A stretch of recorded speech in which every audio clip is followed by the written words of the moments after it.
जय श्री कृष्णा। आज से कुछ दिन पहले आरजी के मेडिकल कॉलेज में डॉक्टर मौमिता के साथ जो कुछ हुआ वो सब तो हमको पता नहीं है।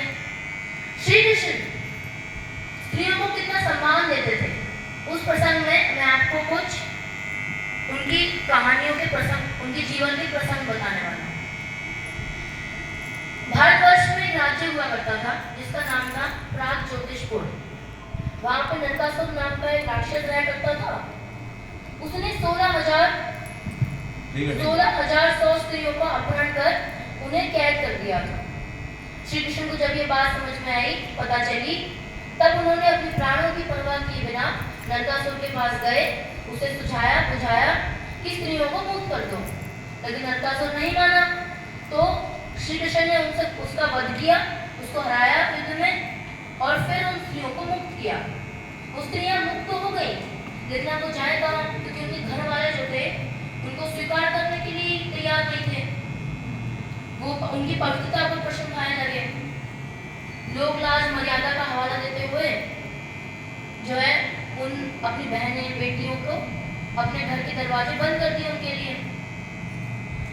वो महिलाएं श्री कृष्ण से रो रो कर याचना करने लगी। श्री कृष्ण प्रलय की नाद को उनसे कर सकते थे, लेकिन बेबस की पुकार को नहीं। इसलिए उनके सम्मान के लिए बस एक ही उपाय था कि श्री कृष्ण स्वयं उनसे विवाह कर लें। श्री कृष्ण ने वही किया।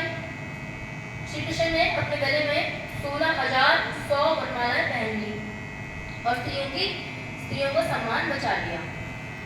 जो लोग भारतीय संस्कृति का उपहास उड़ाते हैं, वो जब श्री कृष्ण के 16,100 रानियों की तरफ उंगली उठाते हैं, तब ये भूल जाते हैं कि श्री कृष्ण ने यह विवाह अपने व्यक्तिगत सुख के लिए नहीं, बल्कि स्त्री जाति के उद्धार के लिए किया था।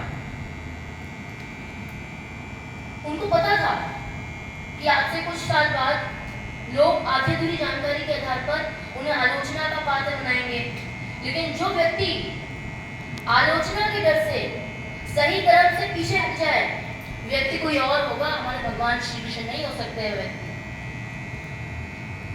अर्जुन को श्री कृष्ण ने कर्णवध के लिए आदेश इसलिए दिया था क्योंकि जब सभा में द्रौपदी का चीरहरण हो रहा था दुशासन द्वारा, तब कर्ण चुपचाप बैठ के उसको देख रहे थे। उन्होंने इस कुकर्म के खिलाफ विरोध नहीं किया। महाभारत के युद्ध में जब कर्ण ने अपने वध को धर्म के विरुद्ध बताया, तब श्री कृष्ण ने उनकी निंदा करते हुए ये कहा कि तुम धर्म के बहुत बड़े पुजारी, सत्कर्म करने वाले, और जब द्रौपदी का चीरहरण हो रहा था, जब दुर्योधन द्रौपदी को अपनी जिंदा पर बिठा रहा था, तब तुम्हारा धर्म कहाँ गया? तब कर्ण जो है उसको धर्म के बारे में समझ में आई। श्री कृष्ण के अनुसार अगर कोई पुरुष स्त्री का सम्मान नहीं करता है, उसकी दर्द को नहीं समझता है, तो श्री कृष्ण के अकॉर्डिंग वो मर्द है ही नहीं। श्री कृष्ण कौन थे? परम परमेश्वर थे, स्वयं भगवान विष्णु के अवतार थे। लेकिन गंधारी कौन थी? एक साधारण सी स्त्री थी। जब गंधारी ने श्री कृष्ण को अकाल मृत्यु और निर्वंश होकर मृत्यु का श्राप दिया, तब श्री कृष्ण ने उसको झुककर स्वीकार कर लिया।